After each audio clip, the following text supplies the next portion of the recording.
Welcome back to my channel. If you're new here, my name is Courtney and I am a stay-at-home homeschooling mom. I like to bring mom-related content to you guys, whether it's cleaning motivation, grocery hauls, homeschool stuff, day in the life videos, recipes, all of that kind of stuff, just things that are part of day-to-day life if you're a mom. So stick around, I've got a lot coming your way. Today I thought I would kind of highlight a little bit more homeschool stuff. Now, if you've watched any of my videos, you do know when I film day in the life videos, oftentimes it does start off with our homeschool routine. That's just a Monday through Friday thing we do, so it's just part of our day-to-day life. I have discussed a little bit of our curriculum with you guys when I filmed those and kind of shown you a little bit of what we're working on, but I haven't really done a deep dive and explained exactly what it is that we do. So I thought I'd take a few minutes today just to kind of run down our curriculum with you guys and show you what it is we're working on. I do want to let you guys know I live in the state of Texas, so my homeschool rules are pretty loose down here. There's no requirement for time or hours, days, nothing like that. I don't have to check in with anybody. There's no end of the year testing. The only thing that they request is that we teach math, reading, spelling, and good citizenship, which is basically just social studies, you know, history and an understanding of like government and people around you, people in service positions, that sort of thing. So, along with all of those things that the state requires, I also like to teach science. I think it's important. So I do teach my children science. And that is part of what I call our Core 4. That is math, language, arts, science, and social studies. We work on that Monday through Friday, 5 days a week. Spelling, for me, is incorporated into language arts. I think it's just part of that overall as a whole. We do go year-round, so that means that we'll go for like 6 weeks and then take a 2-week break. We do that all throughout the year. We don't have that big summer gap at the end of the school year. Now, I also want to tell you guys, I am no expert. This is year 2 for me homeschooling. Year 1, of course, started during the pandemic, so it was really challenging to find curriculum. So I spent most of that year learning what it is I would like to do the next year. Let me kind of just dive in and show you guys what it is we're working on this year. I did order my curriculum in April, or started in April, so I did get more of what I wanted for this year. I have a ton of stuff I'm going to run down. Keep in mind, we do our Core 4 every day. The other stuff we do not do every single day. So first off is, of course, you've heard me talk about them, The Good and the Beautiful. They do have free language arts and math. You can download the PDFs and print them at home, and it's for the elementary school grade levels. I started off the year with their language arts program. We actually started using it over the summer, and we started the grade or the level 1 book then, and we just recently started the level 2. So we are a little bit behind because both of my boys are in 2nd grade. But that's okay, we will catch up. I'm not concerned at all. One thing about homeschool is you kind of work at your own pace. Sometimes you're ahead, sometimes you're behind. It just depends on where your children need to be, you know, and that's where you teach. I discovered their math after we started our 2nd grade school year. We started with another book. It is a school zone book. It's fine, there's nothing wrong with it, but my kids weren't responding as well as I would have liked. It was kind of bland. So when The Good and the Beautiful emailed me about their new stuff and it had their math that took them quite a while to release, I was super excited. I headed over, and of course, just like the language arts, it's free to download the PDF for the elementary grades. So we started with the level 1 book. We're working our way through it. We're like almost halfway through. Yeah, about halfway through. And I plan that we will finish the level 1 book by our Christmas break, and we will start the level 2 book when we come back in January. So we will be playing catch up, but it's not bad. We'll just have to do 2 lessons a day after our Christmas break, and that's fine. That's not hard at all. So let me show you guys what it is that makes me love them so much. Again, friendly reminder, I print these at home. I just got a brand new printer, but I'm having problems with this printer. So normally, when you print the pages, they will take up an entire sheet of paper, as they should. I don't know what my printer was doing. I don't know why. It didn't do it for the language arts. It only did it for this. I don't understand. Also, I requested that it print everything on front and back. Nope. So, this is what we're working with. That's okay. I only printed a week because I had just gotten the printer and I was trying to kind of get used to it because it wasn't working the way I wanted to. So I only printed 1 week's worth of math and 1 week's worth of language arts for now. I will print the rest over the weekend. But anyway, this is what we're doing right now. We do 2 to 3 lessons a day right now just to kind of get caught up. As you can see, this is the level 1 math book. We're on level 50 or lesson 59, which is about halfway through the book. And we'll be working on addition stories part 2. It's just really another way to say word problems with addition. we tried learning this last year. It didn't go well. It didn't go well at all. So one of my kids is dyslexic. I think that was part of the problem, was he was having a harder time with his reading then than he is now. And his dyslexia kind of messes with like his math skills too. So I think that was what a lot of the issue was. Anyway, this is going much better. I don't know if it's just the timing or if it's the way they're teaching it, but this is what we will be working on tomorrow. And what I love the most about their program is that every time you learn, and I'm just throwing papers everywhere, every time you learn a lesson, it ends with a review. I love this. The reviews are different every time, but they're pretty similar. So in this review, we will be doing subtraction with cents. It's so important that they remember the dollar and the cent sign whenever we're doing money, and they really like to reinforce that. Time, which they reinforce constantly. Not only are we going to draw the time, but we have to fill in the missing numbers on the clock face. These mirror image drawings, which I really like because they're good for kids with dyslexia. And then here, how many more bells are needed to get to 5?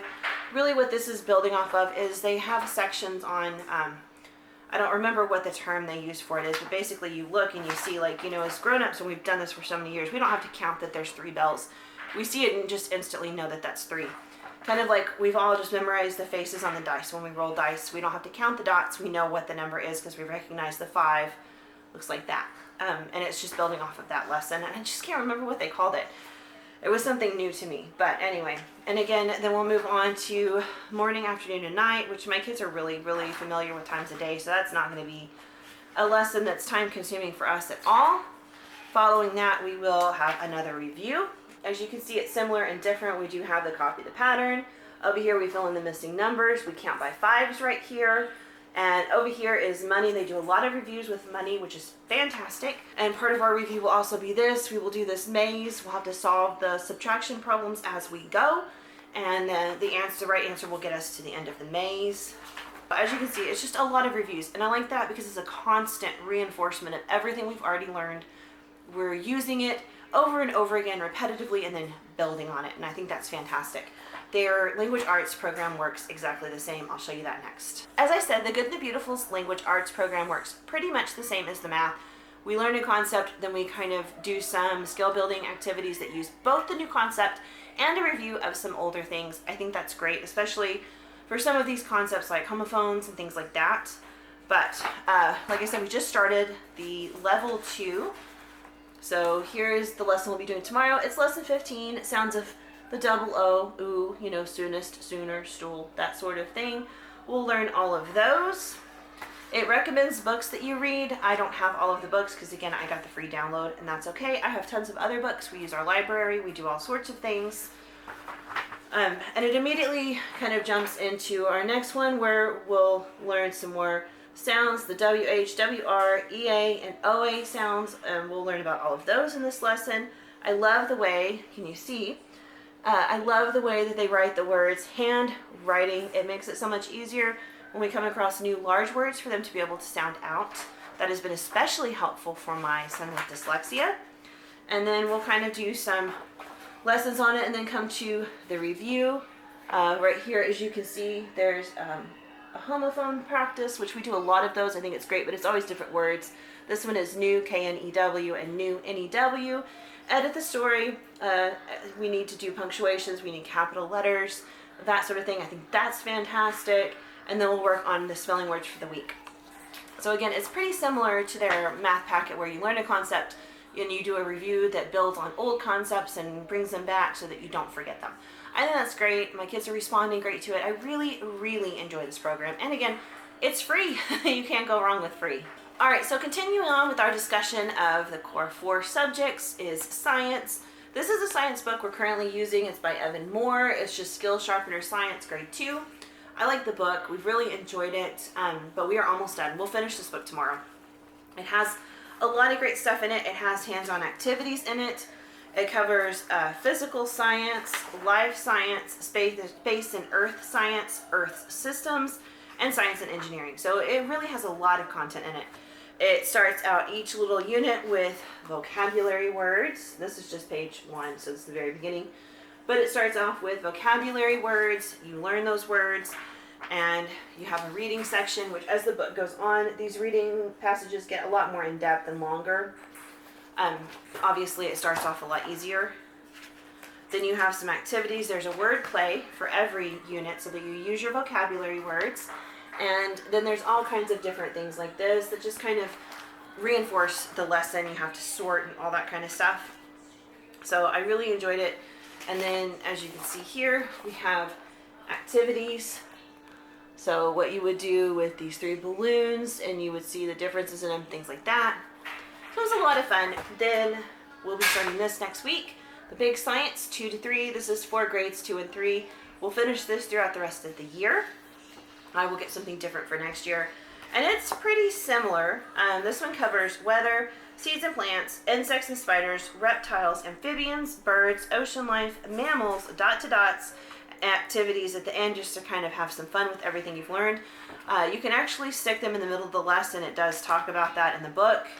So it's up to you, but as you can see, there's a lot of cool pictures. There's a lot of information. You get some reading in there. And then, of course, there are activities. Let's see. Fact or fiction about reptiles, just to see if you have paid attention, if you learned things. Here's one about making an action plan to help reptiles. Things like that. So there's a lot to learn in here. Sorting birds from other animals. A lot of stuff. So now I'll move on to geography. This is our social studies for right now. This is not even our social studies for the whole year. We'll finish this by Christmas probably. I could be lying to you. So originally we were going to finish it by Christmas, but the other day I was like, I think I really want to do another unit on Thanksgiving and the Pilgrims and all that sort of stuff. And then I was like, well, if I'm going to do that, I want to do another special Christmas unit. Last year we did Christmas Around the World, which I really loved. I think my kids loved it. I want to do something this year. We do incorporate a lot of religion into our homeschool, so it may actually be more of a biblical take on Christmas this year instead of worrying about all the other stuff. I haven't decided yet, but we may not finish this by the end of the year just because starting November 1st until Christmas, I'm probably going to be doing other things. Anyway, this is a great book. It's geography, and it starts off simple enough. You know, we're talking about maps, which we learned about last year, and now we've learned a little deeper in depth this year. And then it goes on to start learning about things like landforms, volcanoes, things like that, valleys, rivers, oceans, streams, plains, deserts. I'm trying to think of all the things we talked about. And then after that, we'll go on to talk about the continents, the 7 continents, and learn about those. So it's a really great book. For the rest of the year, I did want to incorporate, I have a book about the United States that they're going to do, and it's really like landmarks in each of the states, what they're known for, things like that. But that's what we'll do to finish out the rest of the year. Next year, we're going to focus more on history. The last of our core things, there's 2 things that they're not part of the core 4, but they're part of the things I like to, or I plan to keep in our curriculum. One of them is handwriting. My middle son Cam is really great with his handwriting for the most part. My son Jensen is not so good with handwriting. He doesn't have the focus. He just kind of rushes through. He's really sloppy with it. So we have been doing some sort of handwriting lesson with him for the whole time we've done homeschool. This year I did bring this in cursive. My middle son Cam asked to learn fancy writing, which is his way of saying cursive. I went and picked this up at Mardell's, which is a local Christian store that carries all kinds of homeschool and teaching supplies. It looks okay. I'm not in love with it, but I mean, it's a good starting point. My kids are working their way through it. It's not long. We'll be finished with it by Christmas at the latest, probably by Thanksgiving in all reality. And then I'm going to hop online and download, you guessed it, The Good and the Beautiful. There's a bunch of handwriting units that range from just regular handwriting to cursive, so I'm going to get a couple of them. That way Jensen can continue working on his regular handwriting as well as learning his cursive. Cam can continue on with his cursive, and there you go. Also, we do this on Fridays and sometimes one other day during the week, maybe 2 other days if we have time, but we're learning coding. My kids love, love, love coding. They're having a blast with it. We're like halfway through this book. I did get 4 workbooks, so I thought it would take us through the whole year, but at the rate we're going, now that they've gotten a grasp for it, we're kind of flying through. It may not.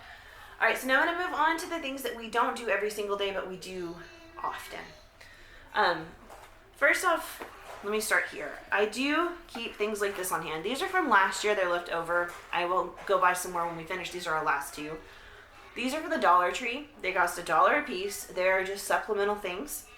But if you feel like your kid is struggling or needs a little extra help somewhere, they have a ton of stuff in math and language arts and all that kind of stuff, and it's $1 a book. So I kind of stock up on the supplementals there and just pull them out as we go throughout the year. Oh, you have some free time? So either you can read me a book or you can work in your supplemental books, you know, or wait for your brother to catch up. That sort of thing. This one's great. This is the Morning Start workbook. There's a word of the day on each page. You trace it, you write it, use it in a sentence, and then there are like different things ranging from math to logic, all kinds of stuff on there. Sometimes it's science, just to kind of, you know, engage your brain and all kinds of stuff. And I like that. And for $1, not bad at all. They come in, I think it's like 1st through 3rd grade. Again, these are left over from last year. I just didn't want to waste them. So we'll finish them. This one is phonics, and it's exactly what you expect, you know. J sound, and there's a picture. We're going to talk about the J things in it. Jason drank juice in the jungle. We're going to read the J words. We're going to connect the word to the picture. Really, I think this is probably more kindergarten level than 1st grade. But again, I don't want to waste, so we're going to work our way through it because it certainly isn't going to hurt their brains. Then I have these, which we just started when we came back to school this week. So I have 2 of them. This one is Jensen's, and they're like logic and puzzle books, which I think are so cool. Just kind of uses a different part of their brain. See? Here you fill in, they give you all these words, and you fill them in so that they all work together. They fit together like a crossword. Thought that was pretty cool. There's a bunch of logic puzzles in there. And then Cam's is a little bit different. You're going to find all the words you can in Moonlight. You're going to find the opposites. The cross patch, you have all these words to make it fit down there. You're completing all the words, that sort of thing. So I just thought they were fun, a little extra thing to do on the side. And then for a brain break, I do pick up some coloring and activity books at the Dollar Tree. All my kids like art. They like to color, all that sort of thing. So they can color in some pictures.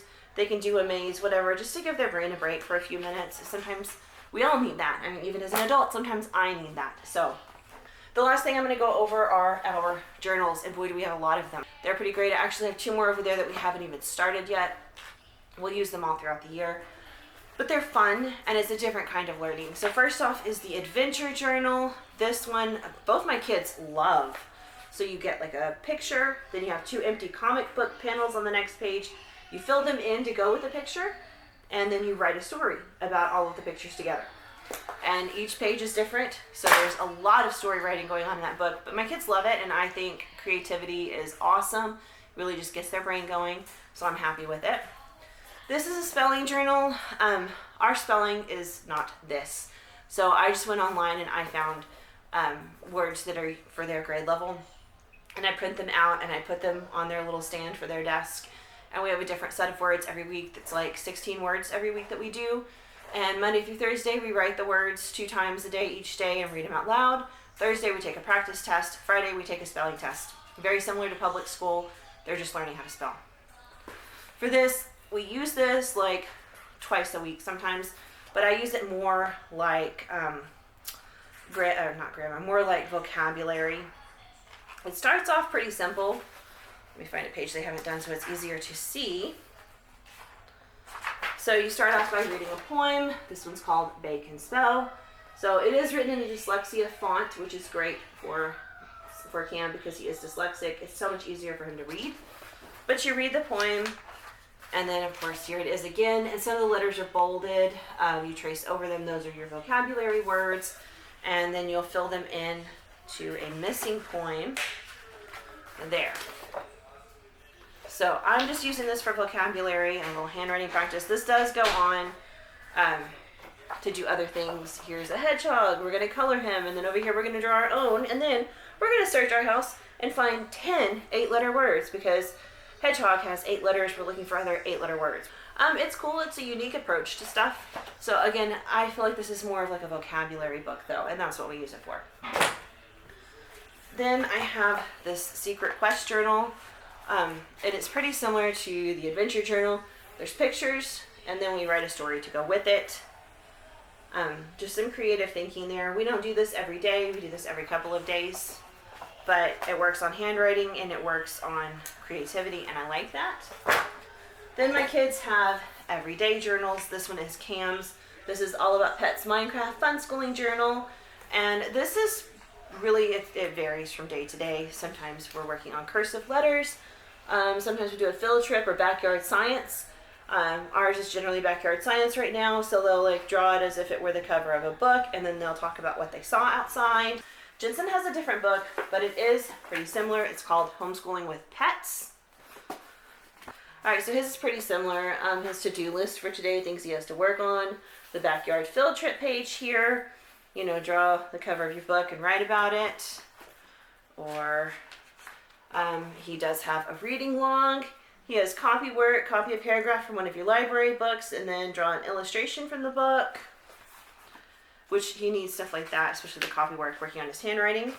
Trace and color the pictures. Lots of different types of activities in here.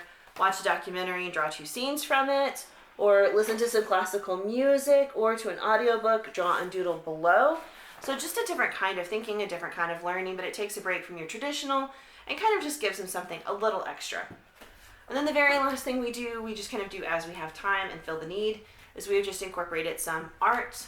My son Camden loves art. He's very gifted with drawing, and he has been into arts and crafts as long as I can remember. He's taken art classes in the past, and he's like very crafty and all that kind of stuff. Jensen's a little newer to the art game. Just in the last few weeks, he's really started to enjoy drawing and coloring and things like that. So we are incorporating art. I have some of these books. These all came from, I think, the Dollar Tree. And I have them on a few different themes. We have this one, more than 100 pages, how to draw animals. We have a how to draw Roblox books, all kinds of stuff over there. So we're just incorporating some art. And then, of course, if you've watched our day in the life videos, you do know that sometimes we have fun little like science experiments that we do. We buy those box sets at the store sometimes. They're a ton of fun. They're cheap.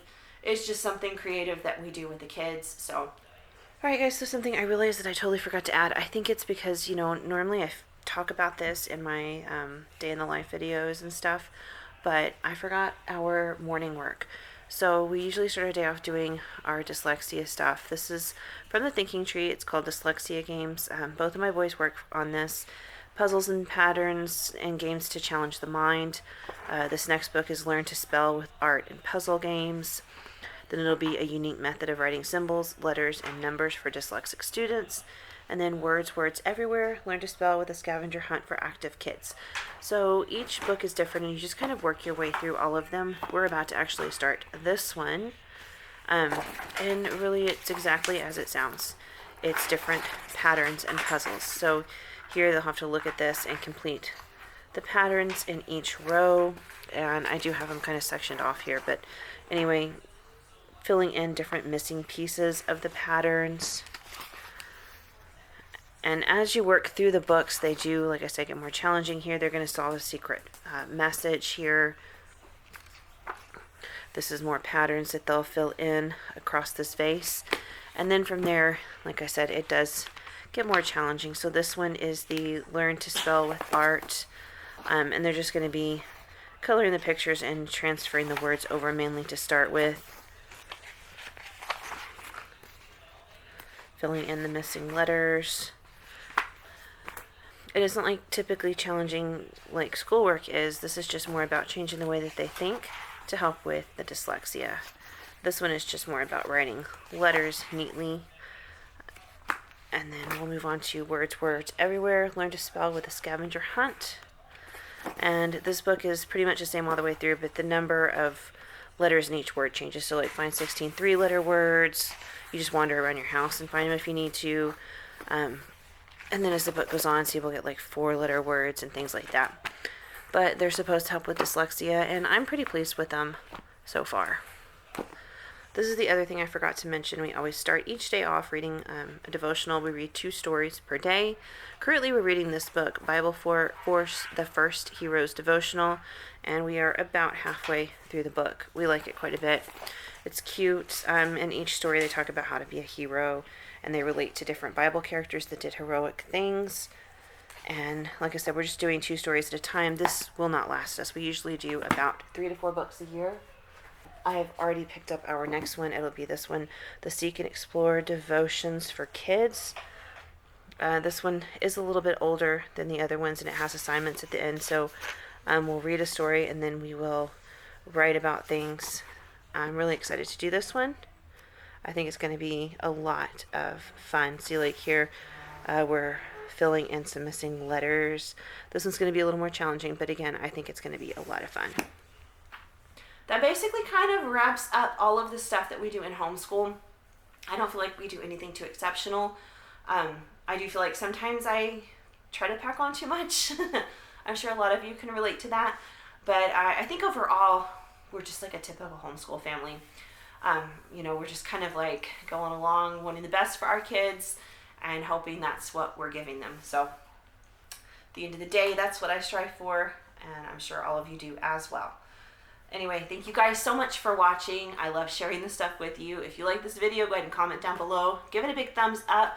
Let me know if you're into more of my homeschool kind of videos like this, or if you'd rather just see like day in the life or see what my kids are doing instead of just having me sit here and talk about it. Let me know what you think. Also, it really helps me out if you guys subscribe to my channel and click that bell so you know when I put out new content, which I do pretty frequently. Anyway, I will see you guys really soon with more videos. Have a great one, guys. Bye.